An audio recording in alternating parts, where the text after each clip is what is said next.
bangun kolaborasi. Nah, bangun kolaborasi ini kita tetap akan melakukan 4 kegiatan RK, yaitu ada aktivitas, ada refleksi, ada konseptualisasi, dan ada aplikasi. Ada yang bersedia lagi untuk membacakan? Bapak Ibu? Ya, bersedia. Siapa yang belum pernah? Coba Jihan deh, Bu Jihan. Coba bacakan dulu Bu Jihan. Selamat datang di Pulau Seribu Satu. Sebagai pendekar, kali ini kamu akan belajar jurus bangun kolaborasi, siapkan diri dan konsentrasi. Siluman egois akan menghalangi. Lawan dan kalahkan siluman itu sebagai tanda kamu sudah bisa menguasainya. Oke, terima kasih. Terima kasih untuk partisipasinya membacakan slide yang ada di depan.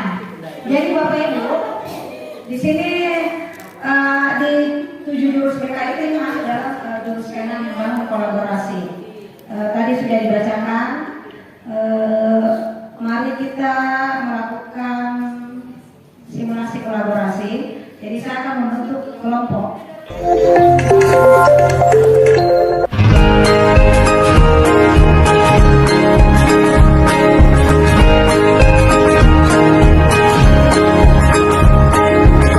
Murid mandiri dan kuat, tumbuh di lingkungan sehat, bersama guru yang hebat, penuh cinta dan bersahabat, mendidik dengan tulus, gunakan 7 jurus. Peran sudah dipegang semua masing-masing. Karakternya boleh Bapak Ibu sampaikan ke teman-temannya. Perannya boleh disampaikan, tapi karakternya jangan. Ya, ininya gitu ya. Ya, ya, oke. Jadi saya akan bagikan ini kartu kasus. Bapak Ibu guru akan bedah ini kasus bersama dengan timnya. Kira-kira apa solusinya?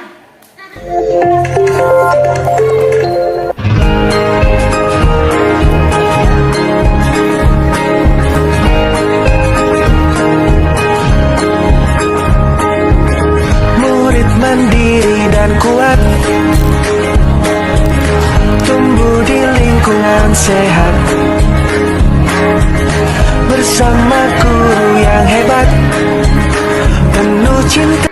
Baik, dari kelompok 2 mendapat permasalahan tentang permainan kekerasan saat istirahat, di mana beberapa siswa sering bermain fisik saat istirahat yang berujung luka-luka. Orang tua protes, tetapi siswa mengatakan mereka hanya bermain dan tidak bermaksud menyakiti. Ini ada beberapa peran yang kami terima dari kelompok 2. Ada sebagai siswa, di mana siswa tersebut mengakui bahwa mereka lakukan tidak sengaja dan akhirnya minta maaf. Itu ya dari siswa. Terus ada dari orang murid menerima menyerahkan keputusan di sekolah sesuai dengan aturan yang berlaku. Nah, ini ada sebagai ibu empati memanggil siswa yang bermasalah untuk menjelaskan masalah yang terjadi antara mereka. Nah, kesimpulannya bahwa sebetulnya orang tua jangan terlalu ikut campur jika ada masalah yang ada di sekolah. Biarkan pihak sekolah menyelesaikan akar masalahnya dulu. Di mana di dalam pihak sekolah itu ada beberapa yang terkait dari wali kelas atau mungkin BBK atau siswa dan sebagainya. Nah, kalau misalnya ada anaknya yang terluka itu, pihak sekolah bertanggung jawab untuk memberikan pengobatan. Karena di sekolah kebetulan ada UKS, jika misalnya obat-obatan UKS tidak memungkinkan untuk pengobatan anaknya, maka dibawa ke pihak kesehatan. Itu saja. Terima kasih. Assalamualaikum warahmatullahi wabarakatuh. Kelompok 3 bagaimana tangannya? Apa tantangannya? Apa tantangannya?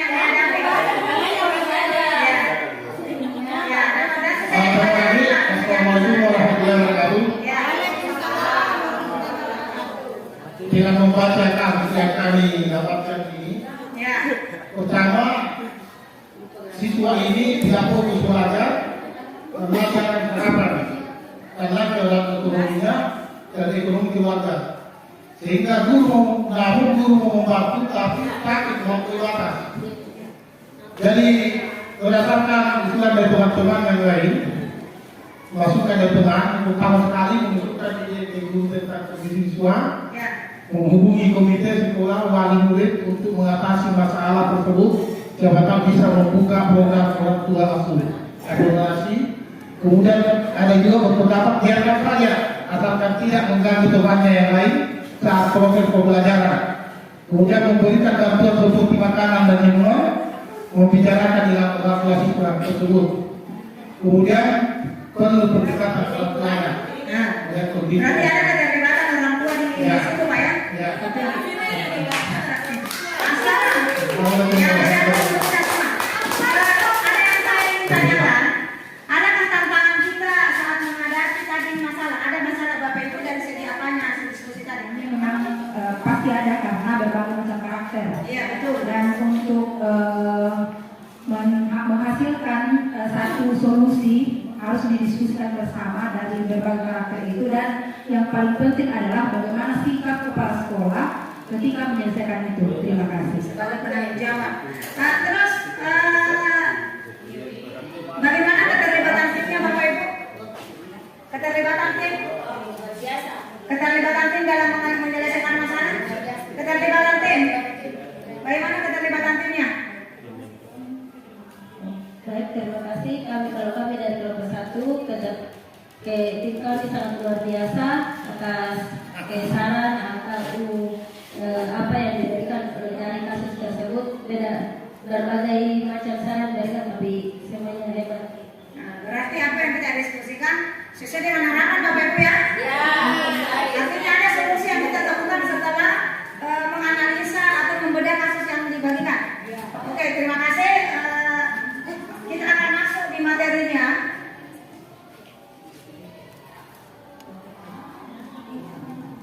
Kita lihat di slide. Kali Bapak Ibu guru punya peran masing-masing pada saat menyelesaikan masalah ya kan? Nah sekarang materi kita ini adalah membangun kolaborasi. Membangun kolaborasi. Ya, di sini ada peran guru BK. Tadi Bapak Ibu kita perhatikan di slide. Ada peran guru BK dan guru kelas. Mungkin kita bisa baca bersama di mana posisi kita di peran utama. Guru kelas pembelajarannya itu mendidik melalui mata pelajaran dan pembentukan karakter murid. Kalau guru BK memandirikan dalam mengembangkan potensi murid baik dalam bidang pribadi, sosial, belajar dan karir. Ini semua peran-peran ini sangat kita butuhkan untuk membangun kolaborasi kita di sekolah. Ya, jadi tadi ada di kasus yang dibedah melibatkan orang tua siswa itu juga bagus. Tapi kalau kita berbicara di stakeholder di sekolah, semua punya peran masing-masing. Kenapa lebih banyak fokus ke wali kelas? Mungkin ke guru kelas karena itu lebih banyak dia intens masuk di dalam kelas memberikan materinya. Ada perannya sebagai kepala sekolah di bagian. Betul. Ya. Ini kita pembagian tugas saja dulu. Jadi apa sih tantangannya kalau kita di guru kelas? Apa itu tantangannya? Masalah sosial, emosional, perilaku yang mempengaruhi kemampuan belajar. Betul tidak Ibu? Betul tak? Kalau di dalam kelas itu tadi kita bahas emosi kan? Nah, itu tantangannya kita di dalam kelas. Kalau kita di guru BK karena banyak sekali siswa kompleks, maka akan banyak muncul permasalahan. Nah, itu. Sumber kerjasamanya sangat jelas sekali. Kalau guru kelas, orang tua, kepala sekolah, guru, mata pelajaran, konselor atau pihak sekolah yang terkait. Kalau di guru BK itu ya kita kolaborasi. Bahkan pihak luar bisa kita libatkan untuk menyelesaikan masalah. Tujuannya apa? Menciptakan lingkungan belajar yang mendukung dan holistik. Meningkatkan kesejahteraan secara fisik, pribadi, sosial, akademik, dan karir sebagai bagian dari proses perkembangan yang utuh. Nah, ini ada 3 kasus, ada pembagian masalah siswa. Coba kita lihat di atas. Ada 3 pembagian masalah siswa. Ada tier 1, 3. Nah, coba Bapak Ibu guru perhatikan di tier 1 itu mayoritas murid atau kebutuhan pun tampak beresiko tinggi. Apa masalah-masalah yang muncul di tier 1? Kesulitan akademik yang ringan, ketidakteraturan perilaku ringan seperti gangguan kecil di kelas. Gangguan kecil di kelas seperti apa itu? Ribut, mengganggu temannya, mondar-mandir keluar masuk dalam kelas, tidak tenang, itu namanya gangguan kecil. Pinjam pulpen temannya, mengganggu pelajaran yang lain, begitu ya. Kurangnya keterampilan sosial dasar atau kesadaran emosional, ketidakhadiran atau keterlambatan ringan. Nah, misalnya hari ini si A tidak masuk, nah itu. Dan itu apa? Saya rasa itu masih bisa dianggap ringan ketika tidak berulang. Kebutuhan atau keterampilan transisi atau karir dasar. Nah sekarang di tier 1 itu apa? Kurang beresiko ya, tidak terlalu tinggi resikonya. Nah kalau di tier 2 itu murid dengan kesulitan yang sudah mulai terlihat. Nah dan dia butuh dukungan tambahan dari siapa? Nah ini yang mana masuk di tier 2 itu adalah murid yang tidak merespon intervensi yang tier 1. Maksudnya tidak merespon. Misalnya contoh, si A misalnya sudah dilibatkan guru walinya tidak ada perubahan, dilibatkan wali kelasnya tidak ada perubahan, mungkin yang masuk di bagian sini. Dan itu kejadian kasusnya itu berulang. Misalnya kalau misalnya Bu 10 Alpanya misalnya, sudah sering kali dinasehati, itu dia masuk di tier 2. Perilaku termasuk kompleks persoalannya dan memang butuh pihak luar untuk membantu menangani atau menyelesaikan ini masalah. Misalnya ada siswa yang mengalami gangguan mental atau kecemasan berat, depresi, masalah perilaku berat, agresi, impulsivitas, outburst emosional, ketidakmampuan belajar yang parah sampai mengganggu pikirannya, stres, atau mengalami trauma mendalam karena masalah sosial ekonomi, atau pengabaian atau kekerasan yang terjadi di rumahnya, sering mungkin apapun orang tuanya, atau hambatan budaya atau diskriminasi secara sistematik.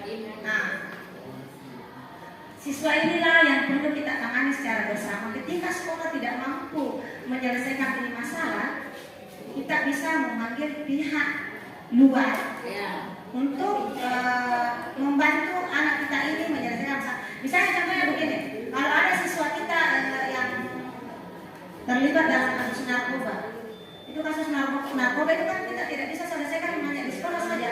Kita memang harus membutuhkan orang luar untuk membantu mencegah terjadinya hal seperti ini. Atau misalnya ada anak kita yang mengalami stres yang luar biasa, mungkin karena tekanan di sekolah atau tekanan di rumah, itu juga perlu penanganan. Mungkin dia pun kalau misalnya pihak sekolah sudah tidak mampu, bisa kita mengambil psikolog atau dibawa ke psikiater. Kalau memang kondisinya memang sangat-sangat terpuruk dari segi mental dan jiwanya. Nah, mungkin seperti itu.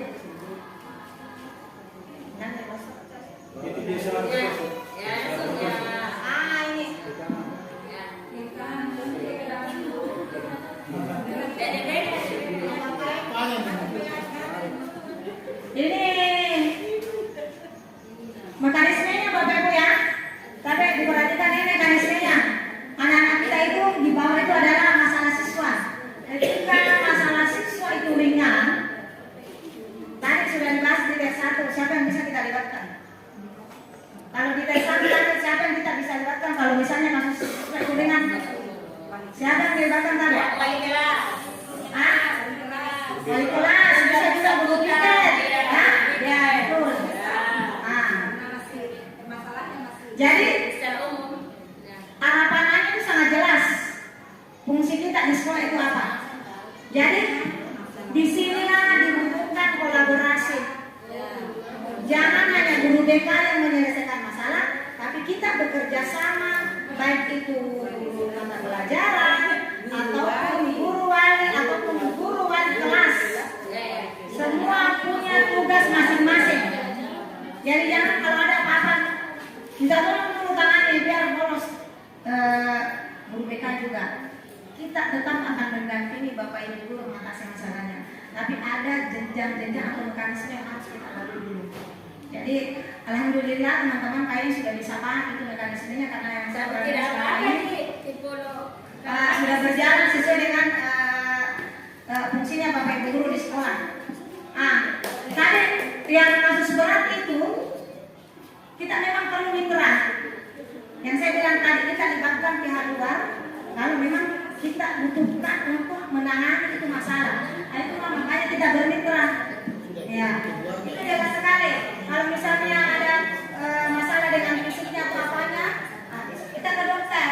Biasa itu kalau kita punya anak di sini sakit atau apa, sekolah tidak mampu mengatasi ada UKS, kita biasa bawa kan ke puskesmas. Ya, kalau masih bisa ditangani UKS, tidak akan ada pihak luar kita libatkan misalnya. Tapi kalau berhubungan dengan mentalnya, mungkin kalau guru-guru di sekolah atau dekat tekniknya sudah keluar semua untuk mengatasi masalah dan sudah tidak belum ada perubahan, nah itu kita itu yang namanya psikolog atau psikiater untuk membantu kita memecahkan itu masalah.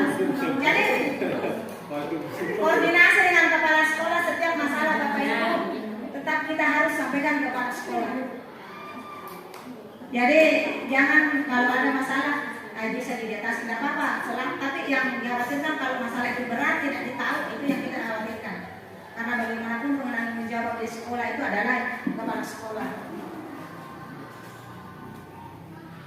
Nah ini tadi, ini alurnya seperti ini ya. Nah, apa yang dibutuhkan itu ketika kita ada siswa misalnya yang bermasalah. Nah, apa yang harus disiapkan oleh wali kelas? Mungkin data kehadirannya atau guru makan menyiapkan data hasil belajarnya, itu yang harus kita siapkan ketika dibutuhkan data itu. Kan biasa itu kalau ada kasus, misalnya ada orang tua Bapak Ibu, kita kan sering menghadapi orang tua siswa kalau datang di sekolah. Anak saya begini, Bapak Ibu guru memperlihatkan kehadirannya kepada mereka, ini Pak Ibu buktinya bahwa anak Ibu tidak pernah masuk. Itu salah satu contoh bahwa data juga sangat dibutuhkan untuk mendukung penyelesaian masalah siswa kita. Ini sangat jelas. Ada panggilan orang tua, ada kunjungan rumah, home visit oleh wali kelas atau bersama dengan guru BK itu sudah kita lakukan di sekolah. Alhamdulillah kita sudah jalan. Kalau memang parah sekali ya kita konferensi kasus, tapi selama ini kayaknya alhamdulillah masih bisa kita atasi bersama. Itu tadi kenapa ketika tidak bisa kita ada peran, kita panggil mitra.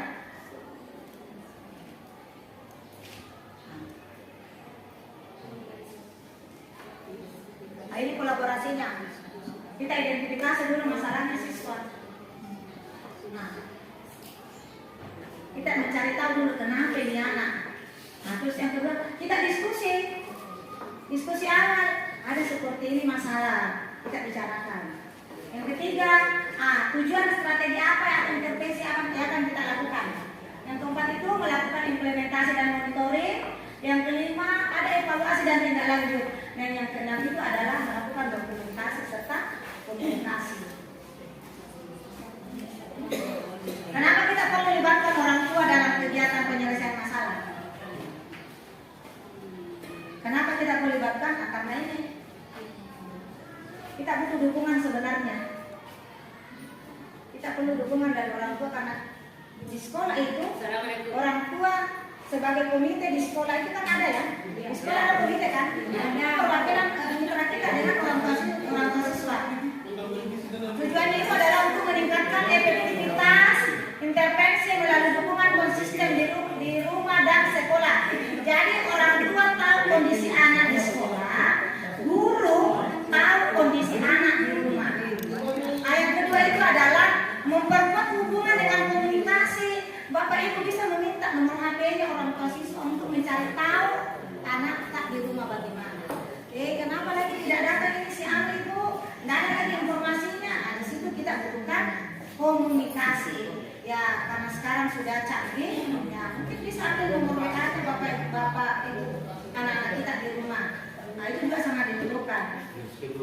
Kenapa juga kita perlu melibatkan orang tua? Supaya bisa membantu mempercepat mendeteksi masalah dan pengambilan keputusan bersama.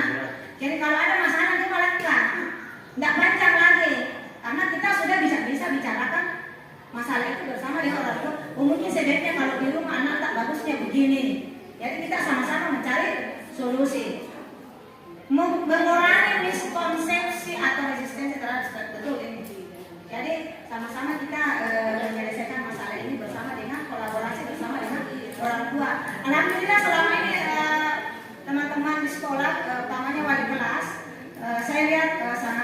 dan intens untuk mencari tahu keberadaan anak-anaknya ketika tidak hadir di sekolah. Itu saya kasih awardnya, luar biasa. Terima kasih. Kita praktek lagi satu kali. Kita akan praktek kolaborasi memecahkan masalah. Tadi sudah jelas tier 1, tier 2, tier 3? Sudah? Bapak Ibu? Tadi sudah jelas tier 1, tier 2, tier 3? Sudah jelas masalahnya ringan, sedang, berat. Ya? Kita bentuk lagi kelompok dengan kelompok yang sama atau dibongkar kelompoknya? Dengan kelompok yang sama.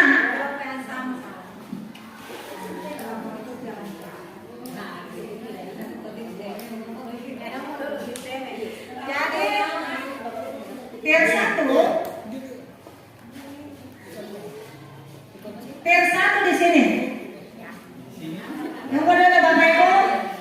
Tier 1 di sini, tier 2, tier 3. Cek. Oke. Baik, saya akan membacakan salah satu kasus yang masuk tier 1. Itu yang pertama, ahli teknologi butuh tantangan.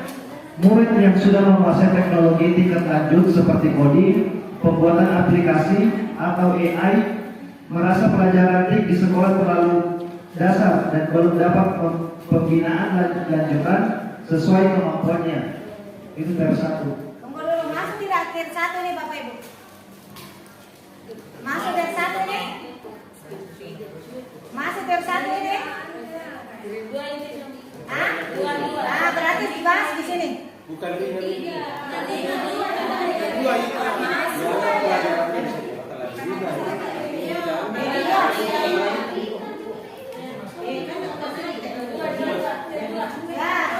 Oke, tier 2 dibahas.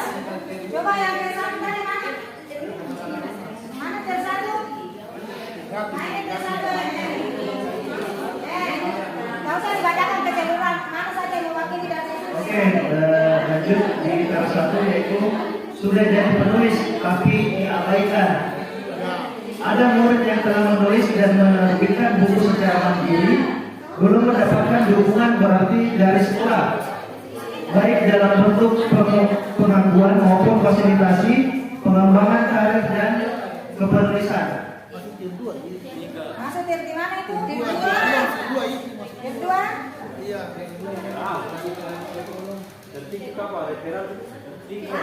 Masuk tier berapa ini Bapak Ibu? Coba, masuk tier berapa ini? Tier 2 sudah ada kasusnya. Masuk tier berapa ini? Tier 3? Tier 3 ini? Butuh kolaborasi. Butuh kolaborasi dengan penulis percetak apa ya? Berapa tadi tier 3? Silakan dibedain nih. Tier 1 apa? Ada nggak teman tier 1 di sini? Mana? Ini coba bacakan lagi tier 1 coba. Oke, baik, tier 1 kelas kotor tidak nyaman. Siswa merasa tidak nyaman belajar karena kondisi kelas yang kotor, berdebu, dan kipas rusak. Namun petugas kebersihan mengaku sudah bekerja maksimal dan kurangnya alat. Ini masuk di tier 1 deh. Ya, oke silakan dibahas. Apa solusinya? Dari cukup saja dari yang dibacakan itu Wakil karena telah banyak kasusnya, jadi ada satu kasus dibahas di meja masing-masing. Silakan diskusikan.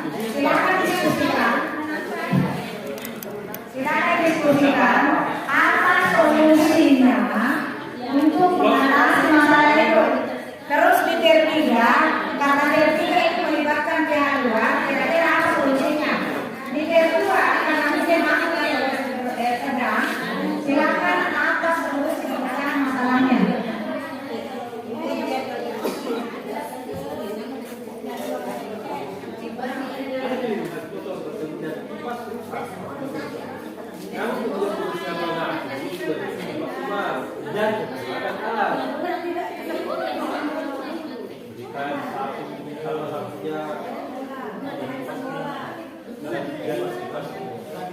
Itu akan membacakan hasil diskusi kami terkait dengan permasalahan kelas kotor dan tidak nyaman. Berdasarkan diskusi yang sangat panjang dan alot, itu maka kami mengambil sebuah kesimpulan untuk mengatasi masalah ini. Yang pertama yang harus dilakukan adalah membentuk petugas kebersihan kelas dari siswa untuk membantu cleaning service.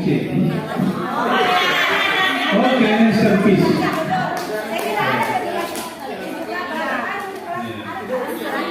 Itu yang pertama.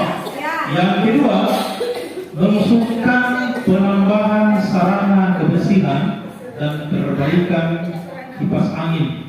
Kalau perlu kipas angin itu diganti dengan AC. Yang ketiga, menganjurkan siswa untuk membuat kipas angin sendiri atau menyiapkan kipas angin sendiri sebagai bentuk kemandirian dan kreativitas.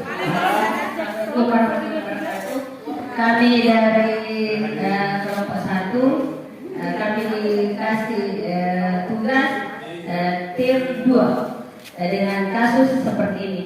Murid yang sudah menguasai teknologi tingkat lanjut seperti coding, pembuatan aplikasi atau AI merasa pelajaran TIK di sekolah terlalu dasar dan belum mendapat pembinaan lanjutan sesuai kemampuan.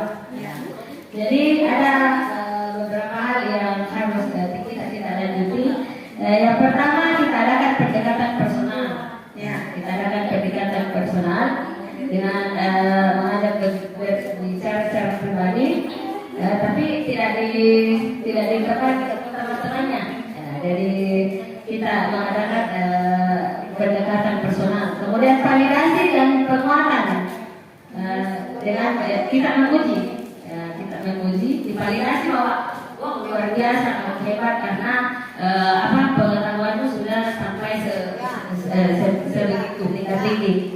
Kemudian diferensiasi pembelajaran, memberi tugas lanjutan dan membantu teman sejawat. Jadi dia bisa membantu teman sejawat tutorial memberikan tugasnya bahwa anak-anak ini yang pelajaran ini karena dia sudah mampu maka dia bisa membimbing. Kemudian yang keempat, tetap jelaskan kepada dia bahwa harus mengikuti pembelajaran karena Anda sebagai siswa itu aturan. Boleh tidak, meskipun Anda sudah mampu menguasai materi itu, tetapi tetap ada kewajibanmu berada di kelas sebagai siswa. Kita jelaskan kepada dia. Kemudian yang kelima, kolaborasi dengan BK atau wali kelas. Itu yang dari kalau misalnya di atas ini pada lanjutnya kita berkolaborasi dengan BK atau wali kelas. Kalau masih langkah-langkah yang di atas kurang maksimal atau dia belum efektif, maka kita berkolaborasi dengan wali kelasnya, dengan BK-nya. Pada kesimpulannya bahwa dengan di atas ini yang harus kita lakukan, pertama dengarkan, kemudian apresiasi, tantang, kemudian diarahkan bagaimana kita lanjutnya. Kalau misalnya tidak selesai lagi ini, kita serahkan ke tim 3. Oke, sekian dan terima kasih. Terima kasih banyak untuk kelompok tier 2. Kita bicara dulu. Sekarang kita masuk di kasus tier 3. Bagaimana Bapak Ibu, sudah siap? Ya, oke. Kayaknya agak berat deh. Perlu mitra ini kayaknya kalau tier 3. Oke, silakan.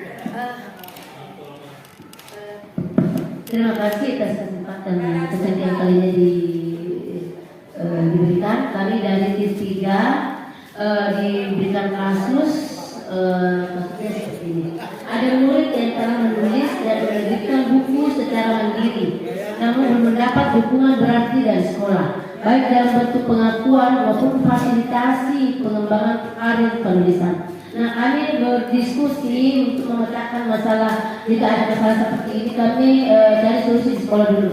Pihak sekolah memberikan dukungan dan apresiasi dan penghargaan ke anak tersebut. Misalnya menerbitkan karya-karya itu dipakai di sekolah, atau mungkin itu di bukunya itu dibawa ke perpustakaan sekolah, sehingga anak-anak nanti juga termotivasi bahwa ada teman saya di sekolah ini memiliki potensi yang mau sampai menerbitkan buku. Terus kalian kejutan itu terus memfasilitasi pihak sekolah memfasilitasi supaya karya tersebut diterbitkan di media cetak, supaya nanti dapat ke media sosial tersebar luas, dan kalau bisa di buku tersebut juga itu difasilitasi itu dikasih masuk di perpustakaan daerah, supaya bukan hanya sekolah yang tahu, bahkan daerah ataupun mungkin bisa saja sampai ke nasional bukunya. Mitra bisa ke perpustakaan daerah.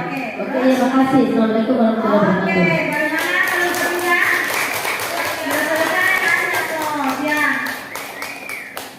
Dari ketiga kelompok yang membahas masalahnya masing-masing, alhamdulillah baik tier 1, tier 2 maupun tier 3 serta Bapak Bapak yang melakukan tadi kasus, saya mengucapkan terima kasih karena di kegiatan kita ini betul-betul ada kolaborasi. Di sinilah sangat dibutuhkan kita bagaimana bisa memecahkan satu masalah dengan duduk bersama dengan tim, entah itu wali kelas, entah itu guru maba, entah itu guru BK, ataupun kepala sekolah dan semua stakeholder yang ada di sekolah.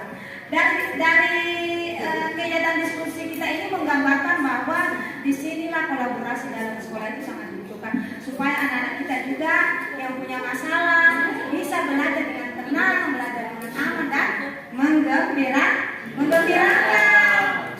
Betul, tadi kan kita sudah bahas kelola emosi ya. Sekarang kita bagaimana membangun kolaborasi itu di sekolah. Jadi supaya anak-anak kita itu bisa datang ke sekolah tidak ada. Karena dari awal kita sudah tahu. Oh ini tadi di materi sebelumnya sudah ditahu. Oh kondisi anak saya. Jadi langsung ditunjukkan. Jadi jangan ditakut. Apapun itu Bapak Ibu masalah yang dihadapi oleh sekolah kita mengenai angka itu berhubungan dengan anak-anak didik kita ataupun masalah di luar dari itu, mari kita sama-sama bekerja sama, mari kita membangun kolaborasi. Jangan menganggap saya ketua, misalnya saya di sini Wakasek misalnya saya punya kekuasaan di sini, jangan, karena tujuan kita adalah bagaimana masalah itu bisa terselesaikan dengan baik dengan melibatkan semua orang yang mungkin kita butuhkan dalam penyelesaian masalah. Kepala sekolah sebagai penanggung jawab di sekolah sangat perlu untuk mengetahui kasus-kasus yang ada di sekolah kita. Lebih parah lagi kalau misalnya ada masalah yang berat, dia tidak tahu, justru dia harus tahu. Karena siapa tahu ada solusi yang bisa diberikan kepada kita. Mari kita selesaikan kegiatan kita hari ini dengan memberikan aplaus untuk diri kita. Untuk diri kita. Coba dibacakan dulu Kak Rahma. Siapa tadi yang membacakan? Siapa tadi siapa yang belum saya kasih kesempatan untuk membaca? Oke, silakan.